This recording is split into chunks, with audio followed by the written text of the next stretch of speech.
In the 5th year with Evan, he proposed to me and promised a wedding of the century. I agreed without the slightest hesitation, eagerly awaiting the arrival of that day. The wedding didn't arrive, but his infidelity did first. When the female secretary sent me that pile of explicit photos, I still found it hard to believe.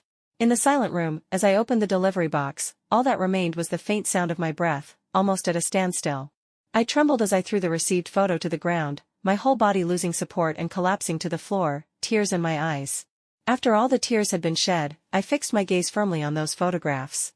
300 photos, all of Evan in bed, completely naked. The woman in the photo was someone I knew, Mia, Evan's new secretary.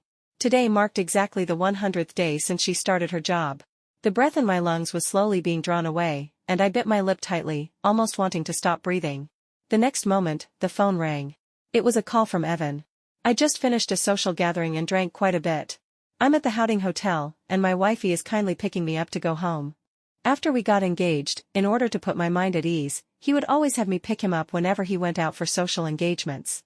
The reports of coming and going from work, and the fact that he could always be reached at any time without ever going missing, made me feel that he could never cheat. It could be real, yet it was so cruel. I wiped away the tears at the corner of my eyes, turned off the screen, and didn't respond or go out to meet Evan. I quietly put away the photos one by one, neatly stacking them and placing them in a hidden drawer. 2 hours later, he returned, reeking of alcohol, driven back by the chauffeur. The driver called, and I got up and walked outside to take his body. As soon as I touched Evan's arm, he shook it off violently. No sex today. My wifey is coming to pick me up.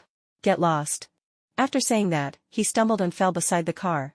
I was about to reach for his hand, frozen in the air, when the driver reacted, patted Evan's face, and called him awake. Evan stirred. His eyes were irritated, but upon seeing me, his gaze instantly became clear again. Wifey. He didn't remember what he had just said and opened his arms, leaning against me. The driver left with a sense of relief. The moment the door was closed, Evan began to murmur his affection again. I'm sorry, my wifey, for making you wait so long. Don't worry, once this busy period is over, we'll have our wedding. I will definitely give you a wedding of the century, making you the happiest person in the world.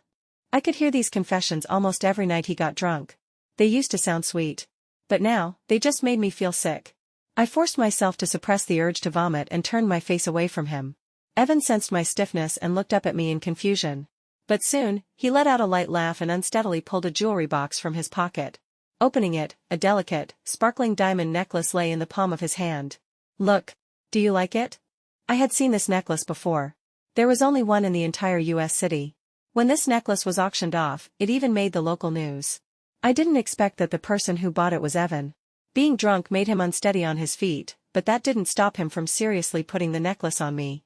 Evan carefully tucked my long hair behind my ear, trying hard to control his trembling hands. He gently placed the necklace around my neck. My love, I want to give you the most beautiful things in this world. I will love you forever, and I want you to always be happy. After saying that, he pulled me into his arms. This embrace held no distractions, only an overflowing love. But this love was not pure. It also reminded me of that pile of unsightly photos. The heart's delayed awareness of the sour, suffocating ache almost left me breathless. The tears I had finally managed to hold back fell once again. I don't understand why he could be entangled with his secretary while loving me. I don't know how I was pulled onto the bed by him, softly coaxed to sleep. I only knew that the next day, when I got up, he had already prepared a full table of breakfast, a sandwich without mayonnaise, black rice porridge, my favorite strawberries, and even a portion of my favorite fried ribs. He remembered my preferences clearly. When he saw me get up, Evan quickly brought over a cup of warm water. You must be hungry. Drink some water to settle your stomach first. Then hurry up and wash up so we can eat. After a simple wash, he gave me a kiss. I wanted to dodge, but I couldn't escape. His kiss was both fiery and cold, yet it left me feeling numb. He saw that I didn't move and cautiously reached out his hand to hold mine. He led me to the dining table and habitually watched me finish my porridge. When I was having stomach pains a while ago, he often took care of me like this. I caught a glimpse of Evan's eyes, filled with affection, and hesitated for a moment before speaking. Evan, your secretary contacted me yesterday. She said she prepared a big gift for me. What does she mean by that? With a bang, the ladle Evan used to serve me soup fell back into the bowl. A momentary blankness crossed his expression, but he quickly returned to the appearance of a good husband, placing the soup back on my table and ruffling my hair. Wifey, don't listen to what she says. It's her who is restless. I'll take care of it. After saying that, he turned around and went into the study with his phone. Evan appeared calm, but the fleeting hint of guilt in his eyes was caught by me. He quickly sent messages on his phone, and I noticed his hand was trembling. He was scared, afraid that things would be exposed. Evan took his phone into the study, and I followed him to the door. I pressed my ear against it, and after a while, Evan's restrained voice came through from the other side. Mia, did I give you the right to show up in front of my wifey? What kind of relationship do you think we have? You better think it over. This is my first and last warning to you. The fury in Evan's voice was about to explode, but shortly after, his voice fell silent.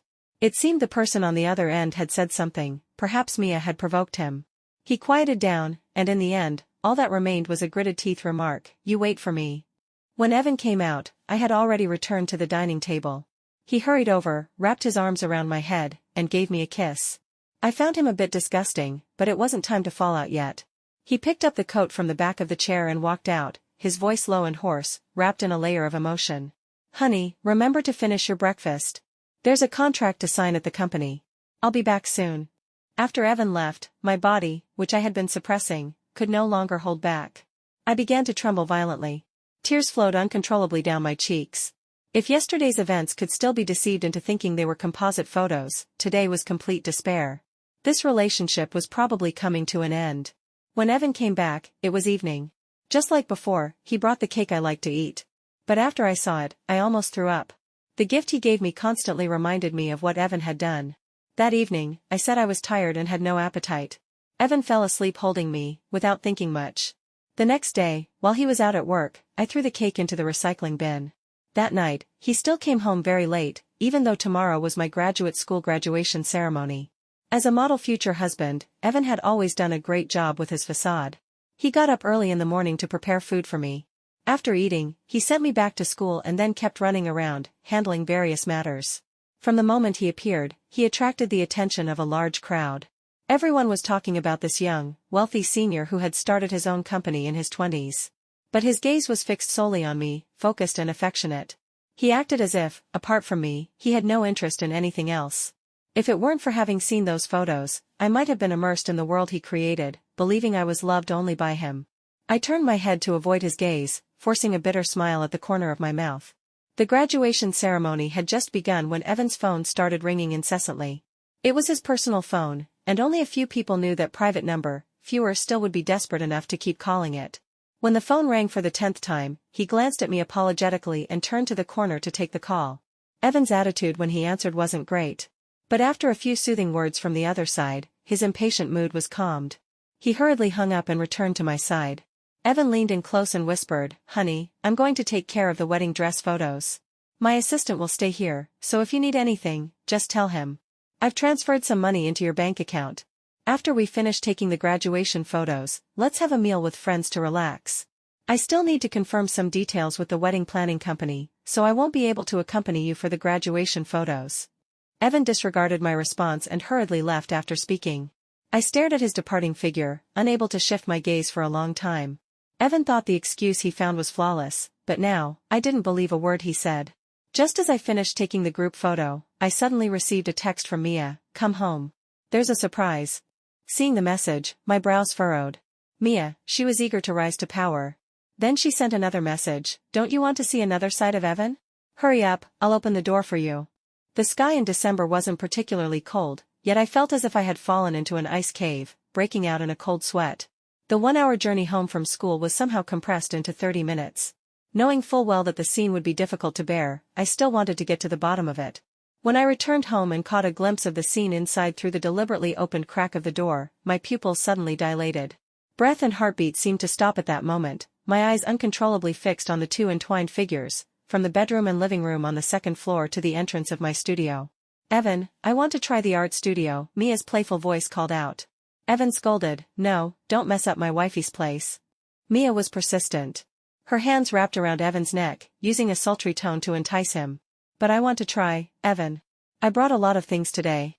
The studio has good lighting, so you can see better. And you can paint on me however you like."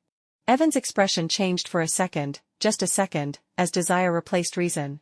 He picked up Mia and entered my studio. My heart, which had been hanging in suspense, finally died. Stumbling out of Evan's house, I crouched on the ground and vomited. I don't know how long I sat there in a daze, until my phone rang again, pulling me back to reality. It was still Mia, so eager to force me to leave in this way. I was afraid Evan hadn't given her anything good, and she was getting desperate. The tone of her message was filled with provocation. See clearly.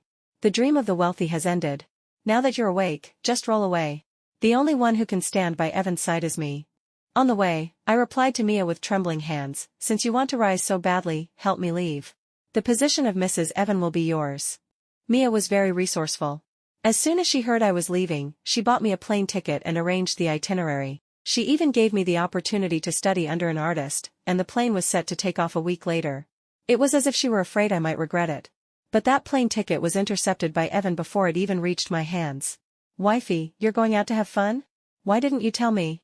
The company has stabilized a lot recently, and I have time to go with you. I'm not at ease with you going out alone. Without waiting for him to finish, I interrupted coldly. I didn't go out. I bought the wrong ticket. Just throw it away for me. Regretfully watching the torn-up plane ticket, the plan to leave had to be restructured. Although I gave an explanation, my change in attitude was too obvious, still making Evan feel uneasy. He began to put aside his work and devoted himself entirely to taking care of me at home, doing everything personally.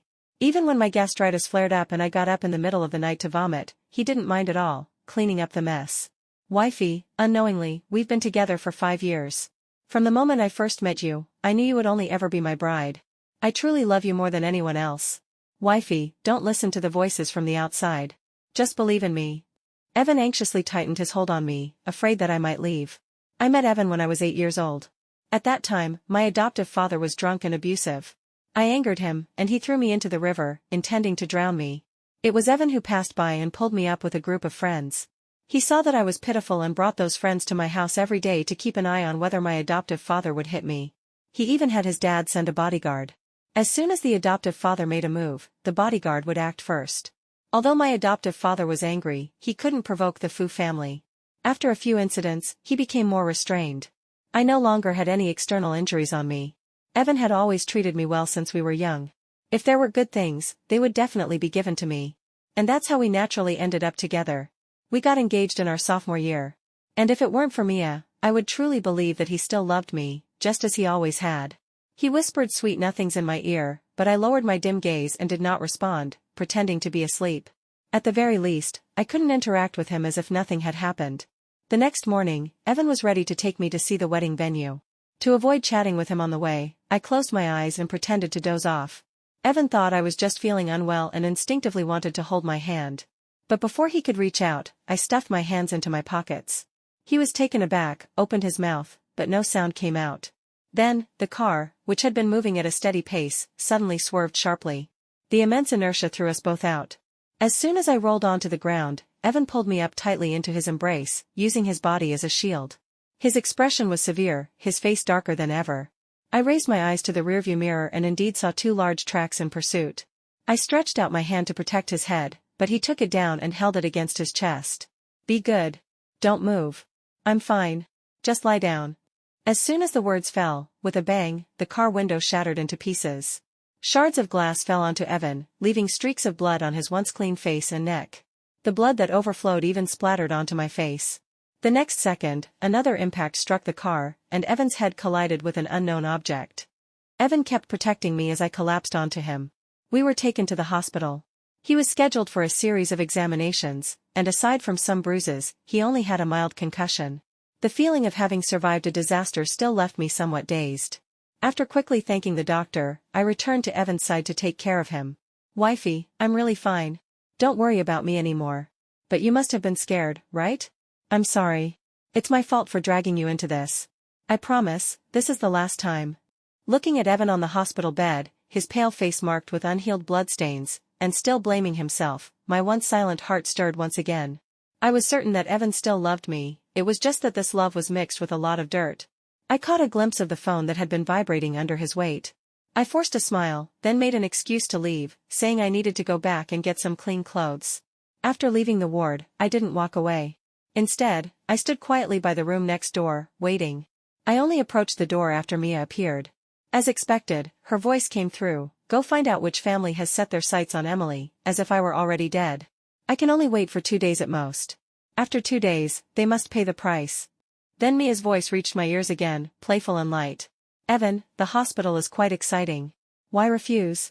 Miss Emily has already driven home and won't be back for a while. So let me keep you company. This time, you can play with me however you like, okay? The sound of tearing fabric responded to her. Evan cursed softly a few times and pulled her up from the ground. Soon, the room was filled with soft rustling and low cries. My already tense nerves completely snapped under the sounds of sulking and angry roars. The rekindled love I had begun to believe in was utterly shattered in that moment. Evan had been hospitalized for half a month. By the time he was discharged, our wedding date had also arrived. The wedding was grand, with an overwhelming number of details to manage before and after. Evan insisted I shouldn't worry, yet he busied himself with everything. Only when you're putting on makeup do I have time to come and take a look. Whether it's beautiful or not, whether you like it or not, this wedding dress was designed by a friend of mine, and it absolutely deserves you. At today's wedding, we will witness each other's most beautiful selves, and then vow to be together forever.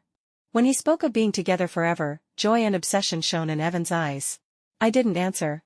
I just stared at the exquisitely adorned woman in the mirror, remaining silent for a long time. Wearing the wedding dress I had longed for over the years, I should have felt happy, but now, it only felt like a shackle. Evan thought it was a surprise and was momentarily stunned, then affectionately ruffled my hair. All right, husband. I'll go check the details one last time. See you in a bit. He kissed my cheek and cheerfully pushed the door open to leave.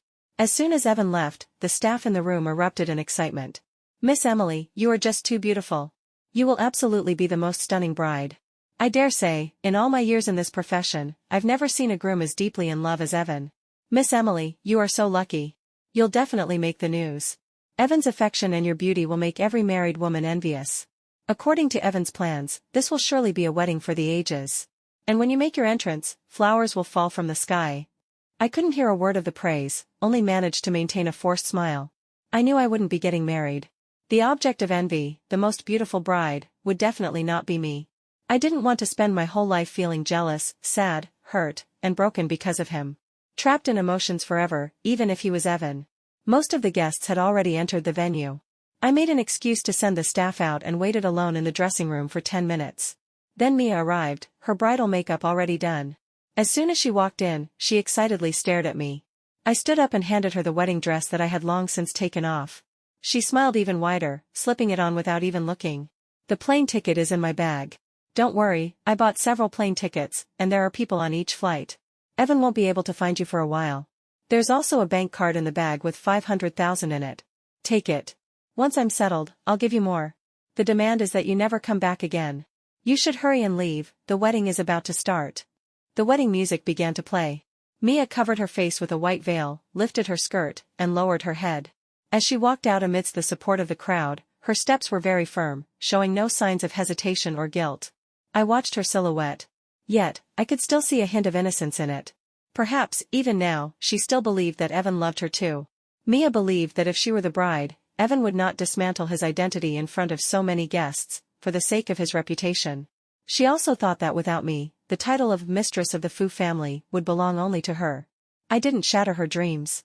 I just took her things and changed into her clothes to blend in with the crowd after she left. As I walked from backstage to the lobby, I lowered my head and quickly passed by. But when I reached the door, my footsteps uncontrollably came to a halt. I turned my head and took one last look at the man shining brilliantly under the stage lights. At this moment, he joyfully curled the corners of his mouth, eagerly gazing at the slowly opening door. The grand door slowly opened, and the bride whom everyone had been eagerly awaiting gradually appeared, causing an instant hush to fall over the crowd. Why does this feel different from what I saw before? The wedding dress doesn't fit, it can't be a last-minute change, right? Keep your voice down. I can see Evan's not looking well. In the arena of 100 people, aside from Mia, who was immersed in her own world on stage, the faces of the others were not looking good. Especially Evan. He stared at Mia with gritted teeth. Why you? What about my wifey, Emily? Mia didn't care at all. She stepped forward, walking up to Evan. What Emily? I'm the bride, Evan. Without waiting for her to finish, Evan pushed her aside. He glared with bloodshot eyes at the bodyguard standing below the stage and roared, What are you standing there for? What do you think I pay you for? Go find someone, now. As soon as the bodyguard left, Mia stepped forward again and hugged Evan. Honey, don't look for Emily anymore. She's gone. It's our wedding now. Let's hurry and go through the process. Evan heard her voice, and his pupils suddenly widened. He suddenly grabbed her neck in disbelief. Evan. With so many people, what are you doing? Evan's originally rosy complexion instantly turned a shade of ashen gray. Shock and sorrow overlapped. His body trembled uncontrollably, as if bearing the weight of an earth-shattering truth. What do you mean Emily is gone? What exactly did you do? Did you marry her? Have you even looked at yourself to see if you're worthy? How dare you compare yourself to Emily, when you're someone who shamelessly offers your body as a bargaining chip? Haven't I told you not to mess with Emily? I'm giving you one last chance. Hand Emily over immediately, or I'll make you wish you could live and wish you could die. He stumbled for a moment, yet his hand still gripped Mia tightly. Her face turned purple, and she was about to suffocate. Evan suddenly kicked her hard in the stomach. The force of the kick sent Mia flying several meters away. Her purple face immediately turned pale. Evan held his head. After a few uncomfortable shakes, I knew, this was a symptom of a concussion that hadn't fully healed. Evan, what are you pretending to be so deep about? Didn't you raise me? Didn't you help me? You were the one who cheated first. And when Emily found out the truth and left, isn't that your fault? Why don't you blame yourself? What right do you have to push all the responsibility onto me? Evan's eyes were blood red, and it would not be an exaggeration to say that he resembled a vengeful spirit come to claim a life from the underworld. Mia, you're fucking asking for it. Why can't you just be calm? Why did you have to let her find out? Why did you have to ruin my family? My Emily is gone. What the hell do you want me to do? In the end, Evan completely lost his mind. After the bodyguard signaled that no one had been found, he smashed the wedding venue with a heart-wrenching roar. Overturning the wine table, he picked up a bottle of red wine and hurled it at Mia. The sound of shattering glass mixed with screams, and the wedding was thrown into complete chaos. Guests hurriedly fled, fearing for their own safety. I withdrew my gaze and blended into the crowd as I made my way out.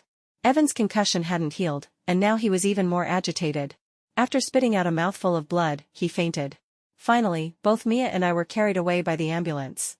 I blended into the crowd, watching as Evan, pale-faced and slumped on the stretcher, was carried away, blood staining the corner of his mouth, until he disappeared from sight. I headed straight to the airport. If nothing unexpected happened, this would be the last time I ever saw Evan. Holding the plane ticket Mia had given me, I boarded a flight to another country. The flight lasted a total of 13 hours. When I got off the plane, my phone was filled with hundreds of missed calls and thousands of messages. They were all from Evan. Honey, please let me explain. What Mia said isn't true. I only have you. I haven't cheated. Mia is just talking nonsense. She's not in her right mind, so don't listen to her. I have no relationship with her, everything is just her imagination. Honey, please, send me your location and wait for me to pick you up, okay? I'm begging you. Please don't ignore me. I'm really scared. Honey, I have a headache. I don't have the patience to read through long explanations, please. Also mixed in with his messages were 2 texts from Mia. Emily, you promised me you can't come back. Evan cheated, he slept with me for a year. And now he wants to find you, to dump me? No way. I can't leave. No matter what, I will definitely entangle with him to the end. Yesterday's past became blurred in the face of exhaustion. I didn't want to deal with how Evan and Mia were entangled anymore. I just wanted to settle everything, and then rest well. I broke my phone card and threw it into the trash can. Then I headed to a nearby hotel. After checking in, I indulged myself and slept for a whole day and night. I reluctantly got up only after sleeping until my head felt heavy, my feet light, and my whole body soft and numb. Mia had given me $500,000, and the pocket money Evan used to give me added up to several million. So my life wasn't simple. I rented a small villa, settled myself in, and then contacted the oil painting teacher Mia had introduced me to. In this foreign land, I didn't feel uncomfortable at all. On the contrary, I felt quite relaxed. Everything that once caused me pain was left in the past. The chaos in my heart had been calmed by the rare tranquility I had finally found.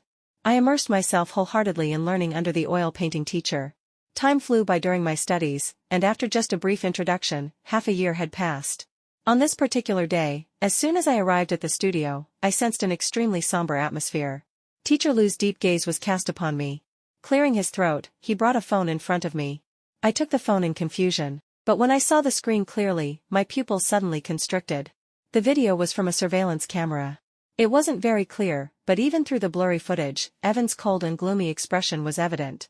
He had grabbed Mia, who was wearing a hospital gown, by the neck and pressed her emaciated, near-death body against the window. Push half your body out. Last chance. Say where she is. Otherwise, you have no reason to live. Mia kept slapping his arm, signaling him to let go, but Evan remained unmoved. Let me go. Are you going to kill someone? You madman. Evan smirked. His eyes narrowed. There was a deadness in his gaze. Anyway, I can afford the loss. In the end, Mia revealed my location. She said it, perhaps because she knew that Evan really could go for the kill. She was taken away by Evan's men, gasping for breath. I glanced at the time the video was sent, it was just after midnight. Now it was 2 in the afternoon, and if nothing unexpected had happened, Evan should have already arrived. After thanking the teacher, I didn't stay in the classroom. I left directly from the back, carrying my bag. I didn't dare go home. I had originally planned to find a hotel and hide for a while. But as soon as I stepped out of the teaching building, I was enveloped by a wave of warmth from behind. Emily. I finally found you. I finally found you. Do you know how long I've been looking for you? Half a year. I haven't had a good night's sleep in these 6 months. Every time I close my eyes, I fall into a panic of losing you. I can't even dare to close my eyes. I really miss you so much. Emily. I was really wrong. Mia was just an accident. I promise there won't be another one, okay? Please believe me. Come back with me. Evan held me tightly, squeezing my waist painfully. He lay on my shoulder, his burning tears soaking through the thick fabric and into my skin. Emily, Mia has been sent to the mental hospital by me. She won't be coming out. There will never be anyone standing between us again. Give me one more chance. Just one last chance, okay? Come back with me. I've had the wedding venue redecorated. This time, let's have a proper wedding, all right? Evan's voice could be described as humble, a stark contrast to the lofty position he usually held. For the first time, he lowered his noble head before someone else. But I had no motivation at all. I even felt numb, even sarcastic. Tearing away the arms that bound me, I turned around and met Evan's gaze. It had been 6 months since we last saw each other. He had lost a lot of weight. His cheeks were sunken, and his eyes were bulging. He looked like a completely different person compared to the spirited figure he was 6 months ago. But his change still failed to move me. No. I don't want to either. Do you think that now that you've dealt with Mia, we can go back to how things were? Evan, stop shirking responsibility. This relationship has rotted in your hands, and I can't accept it. You can't go back either. Now that you're awake, let's go home. I turned to leave, but Evan grabbed me first. He was trembling all over, his eyes filled with fear and rejection. He shook his head and said, no, even kneeling on the spot while holding my waist. Emily, give me one chance. Just one. For the sake of the 5 years we've been together. For the sake of the time I saved you when we were kids. I beg you, this is the last time. The gazes of the people passing by were all fixed on us. I didn't want to be watched, and I certainly didn't want to compromise. Evan, I gave you a chance. When Mia sent me the photos, I gave you the opportunity to explain. You told me you were an unsettled person. But then you turned around and were drawn to her. At the graduation ceremony, you said you had something to do. Yet you brought me back home, into our bedroom, into my studio. Even now, I still hold on to a sliver of fantasy about you. I still can't bear to leave. You protected me from the car accident. Yet at the moment I was moved, you went and made love to her in the hospital. How can you expect me to forgive you? I really can't do it. I can't help but see those naked photos every time I look at you. All the images of you and her replay in my mind, frame by frame. I really can't forget, Evan. Let's just let each other go. Evan fell silent, only crying, with a heart-wrenching intensity. I had originally thought he would leave after hearing my attitude. I didn't expect Evan to stay for another half-month.